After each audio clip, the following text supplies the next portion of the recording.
This is Grim Vision. I am the thin man in the black hat, here with a tale of fear and unease.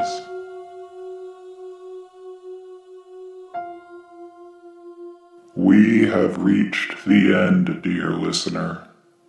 Tonight, I bring you the finale of Grim Vision's debut season. I wanted to take a moment to thank you, dear listener, for partaking in these heinous acts these last few weeks. You and I have suffered and survived, and now we can almost see the other side. Just one more, and it'll all be over. And tonight, rather than setting the tone, I want you to go into this tale ice cold.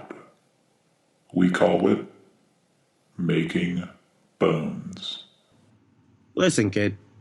You want to get tied up in this shit? Okay. Let me explain something to you. I came from nothing. My family had nothing. I was born in this world as nothing. That's why I wanted to be straightened out. Classic story, one for the fucking ages, right? There was Frankie. Fucking goofy kid that lived down the block from me. He was all I had. He was family to me. Frankie's brother, Leo, was on his way when I started hanging around. He had about, 15 years on us. Well on his way when I first got to know him. Leo noticed I was low. Low with nowhere to go but up. Frankie and Leo's parents ran a video store on the corner of C and 12th.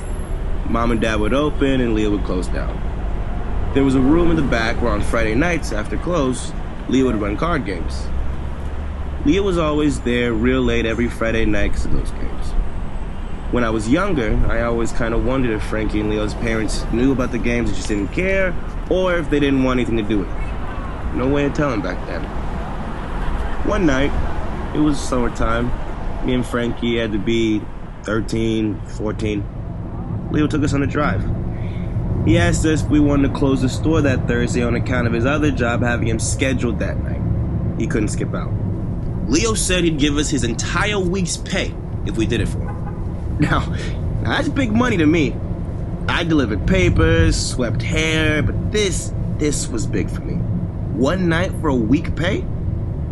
I agreed without a thought and looked over at Frankie, expecting to see like a goofy look of excitement or something. But Frankie's face about drained of all color. He almost looked scared, kinda trembling. What are you gonna do, Leo? Frankie asked in a real shaky, sort of meek voice. Leo turned to his brother and gave him a look. And I'm your big brother and I got this, alright? Kind of look. He sighed. I just gotta get some buttons from my boss, okay? Okay, I gotta stop there for a second. You ever heard about that? Heard that sort of term before?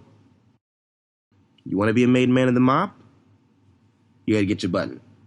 You make your bones. You kill. You kill who they tell you to kill. I'm no fucking snitch. You can look that up in any book. Alright? You want to get baptized, get straightened out, be a real fucking wise guy like you see in the pictures? Make your bones. So Frankie seemed to settle down a little bit after thinking Leo was going to the tailor or something for his boss. But still, it was strange to see Frankie so shaken up over something like that. Leo seemed relieved to see his little brother relax a bit. Then he looked over at me. There was this look in Leo's eyes when he looked over at me. He put a hand on my shoulder, gave me a quick nod of approval, and said, "Thanks for covering me, boys. I owe you one." So we get a little older, me and Frankie. Leo's not really around the store anymore. We're working his shift now. He's still running those games, though, every Friday night. We graduated high school, and me and Frankie start running the store. Mom and Dad were getting older. They put in their time. Best to give them a little rest, you know? We had a great fucking time. Playing monster movies on the display TV, picking Frankie's flick of the week on Monday mornings, selling bums Lucy's for extra gas money. We were fucking living. Lee was still using that back room, though. One Friday night, we were closing, and Leo showed up as usual. He looked a little flustered, though. Seemed a little shaken up. He was red in the face, damp with sweat, like he'd been running or something. It was a little strange because lately Leo had been dressing real nice. 3-piece suits and shit, you know? So him walking into the shop in a jacket and trousers looking like he ran 4 or 5 miles, it was a bit odd. Boys. He huffed. Can't make it to the game tonight. You mind making sure everyone plays nice? My eyes lit up. Favors for Leo always seemed to pay well. I couldn't say yes fast enough. Frankie, on the other hand, had that look on his face. The one from the car from a few years back. He looked down at his shoes. Yeah, Leo, we got you, Frankie mumbled. Thank you, gentlemen. Leo smiled and slid each of us a $100 bill. The game's poker. It's always poker. None of that hold'em shit, either. Don't let that bitch Julius fool you. Leo handed me a small leather bag with a fat wad of cash inside. That's 10 in there. Keep it straight. These guys know what to do. These games just about run themselves. He thanked us again and left the store. When Frankie and I turned to head back to the room, Leo stuck his head back in the store. Frank! He hollered. You know where it is back there. Dad's. The door closed. I looked over at Frankie, confused. Come here. He sighed. We walked to the back room. He had a long table you could fold up, 10 chairs stacked in the corner, and a small fridge. A liquor cabinet and a few cigar boxes occupied another corner. On the wall, a delightful assortment of family photos. Frankie led me to a framed photo of him and Leo. He took it off the wall, revealing a small wall safe. He opened it, pulling out a Colt Python and a box of ammo. Holy shit, I gasped. You know how to shoot these things? Unfortunately. The guys started rolling in about an hour later. A bit younger than our parents, dressed real nice, like Leo. And Leo wasn't kidding about them games running themselves either. Me and Frankie really just sat and watched. If someone needed to break a bill, we'd use the bag that Leo left with us. If someone needed a drink, they could help themselves to the liquor cabinet. Frankie and I, we really just sat there till about midnight, and then the guys thanked us and left. Easiest $100 I'd ever made. Now, I'd seen this type of shit in the movies before and thought that's just what it was. Some shit you'd see in the movies. Godfather type shit. That's when I started putting some things together in my head. I was naive, truth be told. Didn't really realize what I was getting myself into at the time. Leo started having us run the Friday night card games more often. Same guys always showed up, and they always played nice. One night, while we were locking up, I remember Frankie had been quiet for a long while, and then he finally just asked me, You get it yet? You understand what's going on here? That's when he made it clear. What had been going on right under my nose for years now. Leo, their mom, dad, all of them, tied up in real mafioso shit. Like the real fucking deal. Frankie, I asked, what about you? I couldn't. He replied sheepishly. I could never do... I could never be a made man. It's not worth it. Now, there was something in his voice that said more than the actual words coming out of his mouth. An ambivalence caught between resentment and gut-wrenching fear. I didn't pry. This next story, this one hurts. We've been running the game for a couple months. One Friday afternoon, we had this guy come into the shop. Browse for like 20 minutes, then leave. Dude was totally nondescript.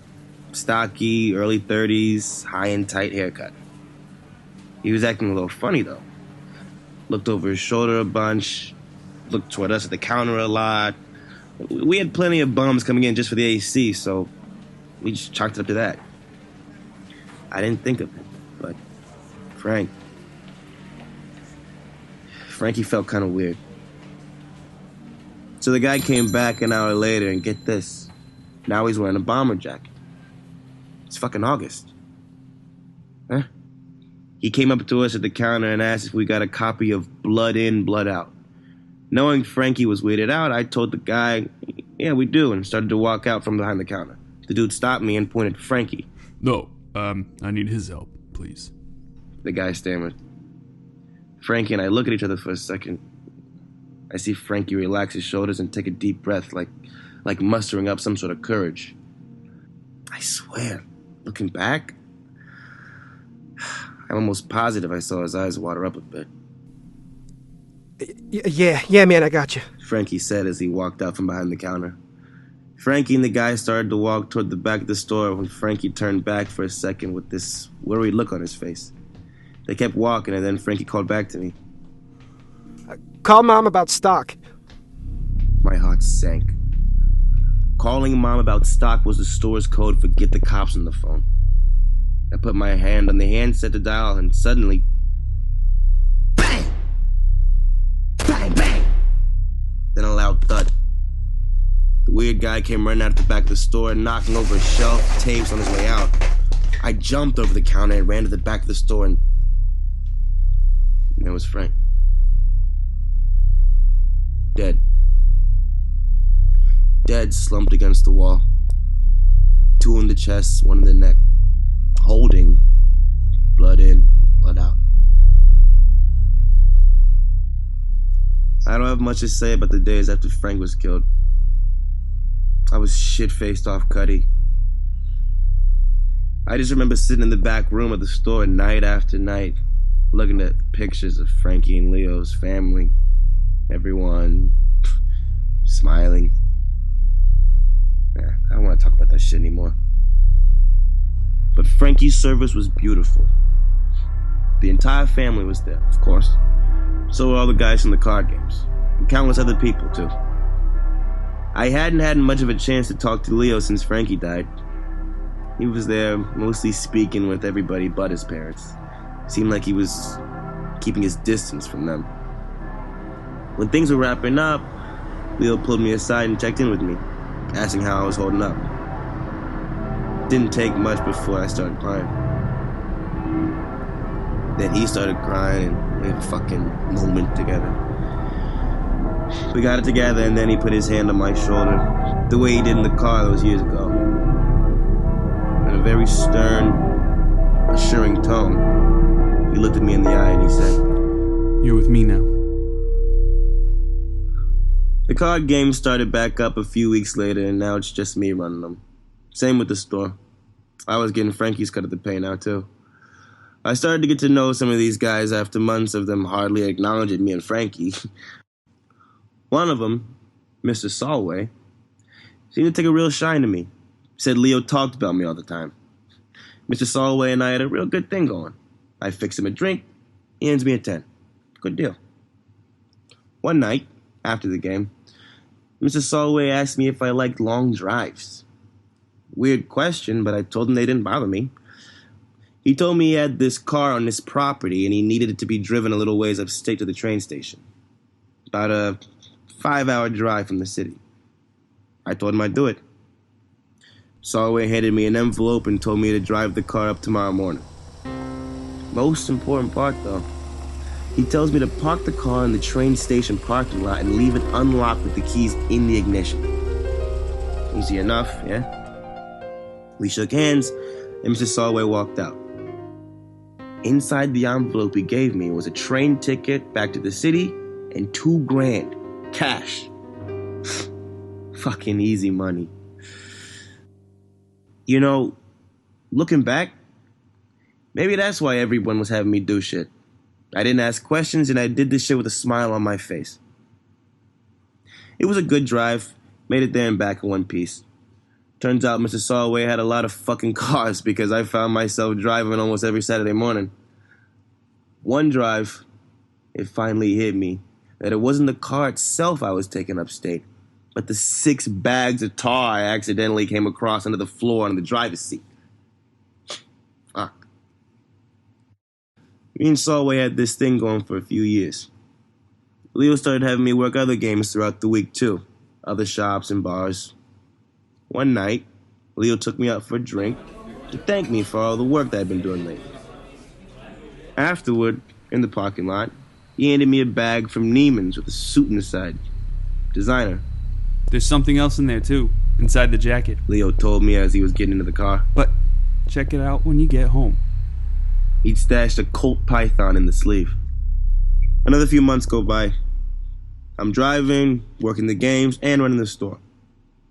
One Friday night, Leo and Mr. Solway came into the store after closing, telling me we're going out to dinner. No game tonight, I guess. We went to Brogy's and had a nice meal together. Lots of drinks and laughs. We finished up and stood to leave. I noticed the check never came. Leo and Solway give each other a look, and then Leo goes, Hey, I just want to let you know. Books are open. I've been running with them out for quite some time now. Shit, years. It'd become my career. Never really noticed or cared that I was basically a full-time criminal. I liked it. So that statement, the books are open, meant the family was ready to take in some new blood, ready to make someone a made man. Let's remember what it takes to be a made man and truly be in this shit. Your button. Your bones. Just think about it. For the first time in my life, with all this shit I'd been doing, I actually stopped and thought about it. This whole time. I'd been real gung-ho for anything. Green as fuck and eager. I thought about how Frankie and Leo took me into their family, gave me a job, gave me opportunities to make money. I'd been on my own since I finished school, and I didn't speak with my own parents. Still don't. They had nothing for me. I got it all on my own so far. Came from nothing, and now I'm close to something. I decided to go for it. Leo brought me to this house far upstate, I want you to understand. he said while pulling into the driveway. We want to have you, but you're going to need your badge before you're really in it. Whatever the hell he meant became very clear once we got inside. We stepped into the dining room, and there was Mr. Solway and a much older guy already sitting at the table. Me and Leo sat down, and the older guy introduced himself as Vitorino Celani. He was wearing all black. So was Solway. We all talked a bit, drank, and I get to know Vitorino some. To be honest, he really just reminded me of anyone's grandpa. Fucking harmless. The irony, though. From what little I knew of my mother tongue, part of the guy's name means conqueror. Conversation died down, and Solway slid a piece of paper to me. Like we said before, Leo started. the books are open, and you say you want to be made. I nodded. We want you here, but we need to know if you want to be here. I nodded again. I looked at the paper Solway gave to me. It read 481 East 51st, B, 11:55 p.m. You go there tomorrow night Leo said. and make whoever is inside go away. You do that, and you'll never have to worry about anything again. Lo and fucking behold, full circle. Leo asking me to make my goddamn bones. I didn't even have to think about it. Tomorrow, I told him. I'll be there. I knew we could count on you. Leo smiled. Solway and Jelani nodded in approval. For the first time in I don't know how long, I asked the question. Who's gonna be there? Leo paused for a moment. A fucking weirdo. He's owed Mr. Jelani some money for a little too long now. Easy enough. The following night, I showed up to 481 East 51st. It was a small apartment complex. It looked like 4 units. I sat in my car for a little while, watching the time go by real slow. For the first time, I was actually nervous about what I was doing. I made sure my Python was loaded and got out of the car at 11:54. I stood outside the apartment for a moment and looked around. No cops, no witnesses, nothing. I walked through the front gate and figured out which apartment was B. I was about to pound on this guy's door and tell him I was mugged and needed help when I noticed the door was ajar. I waited a moment, one hand floating above the doorknob, the other holding the gun inside my jacket. I took a deep breath and slowly opened the door. I crept inside, gun drawn. I'd never actually used the thing before, but That didn't really matter now, did it? I walked slowly, shutting the door quietly behind me. It was dark. Hard to tell where I was in the apartment at first. My eyes adjusted and I see I'm in the living room. I walk further, my heart pounding. I felt a cold sweat coming on. I looked around and noticed the space looked like it had hardly been used. No furniture anywhere. Door on the far side of the room with the most dim bit of orange light coming from the crack at the bottom. I gripped my teeth and I made my way to the door. I pressed my ear against the door and I just listened for a moment. Someone was in there for sure. I heard something else too. A very soft sound, almost like a gentle rhythmic clap. I heard a man grunt and I cringed. I knew this sound now. We all do. I sighed. I'm really about to kill a guy while he's beaten off? Fuck. I took a slow, deep breath and put my hand on the doorknob. I got my gun, ready to go. It needed to be quick. All anxiety had left my body. I was focused now. Here we go, I told myself. One more deep breath, and I swung the door open. You know when you stand up too fast and it's like you're seeing stars, everything's all blurry? That's what I'm at right then. I noticed all the candles first. Tall pillar candles on the floor in a circle. My eyes adjusted, and my vision settled, and I saw the guy. Rather, the two guys in the middle of the circle of candles. I took a step forward, confused. Started to say something, but the words never made it out. One guy's face down on the floor, back of his head split, wide open. The other guy just sodomizing the body. My eyes adjusted more and I saw that on the ground was one of those sigil things, painted right on the floor. The guy was fucking a dead body. I was trembling now, in shock. I had my gun pointed at the guy.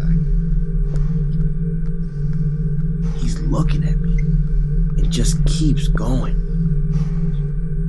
My mouth open, I look around the room and I realize we're not alone.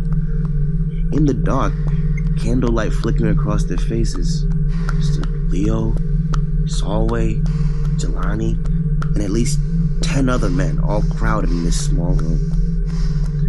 The guy's hips just keep thrusting against the corpse, harder and harder.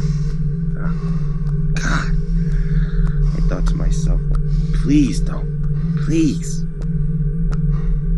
The guy's still looking at me dead in the fucking eye.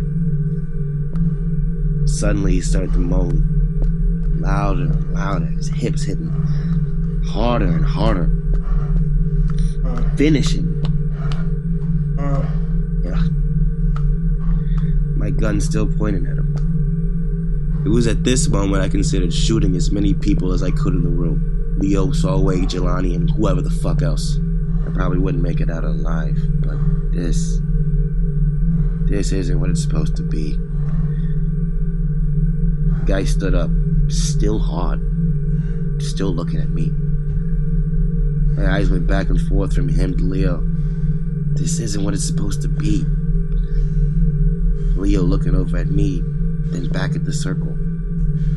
Was this a joke? Some sort of fucking hazing bullshit? This was all wrong. The guy stepped out of the circle and started walking toward me.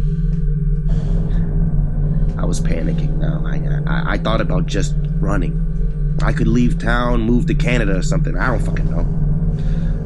The guy was standing there in front of me now, breathing hard through his teeth. My gun was pointed right at his fucking face. I had to decide what I was doing. Fuck it, I thought. Shoot Leo, then Solway, then... Suddenly, the guy made the decision for me. He leaned in a bit. He slowly wrapped his mouth around the barrel of my gun and started sucking it off. My mind went blank.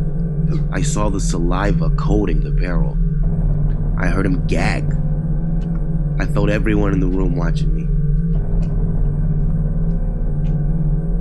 I pulled the trigger. The guy dropped to the floor instantly. Blood and brain matter all over the fucking sigil behind him now.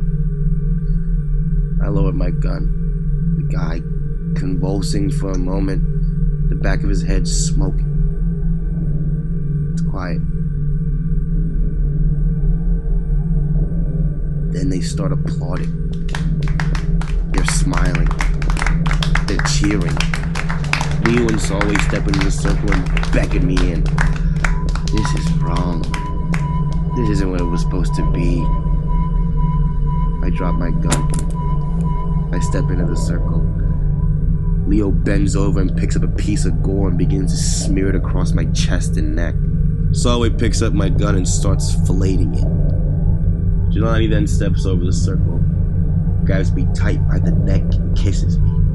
He presses his tongue deep into my mouth, sliding it across the back of my teeth. I'm sobbing now. Sobbing, but smiling. Jelani leans in close and whispers in my ear. You are made.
Thank you for suffering the vision.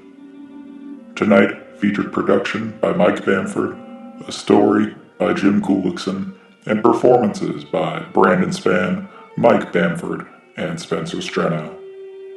Suffer the vision further by following us on Instagram at Grim Vision Podcast. If tonight left you cold and shaken, consider donating to our Patreon for exclusive content. Patreon.com/GrimVisionPodcast. The meek, the uninitiated, and general well-wishers may contact us at grimvisionpodcast@gmail.com. This has been Grim Vision. As always, I am the thin man in the black hat. Thank you for listening.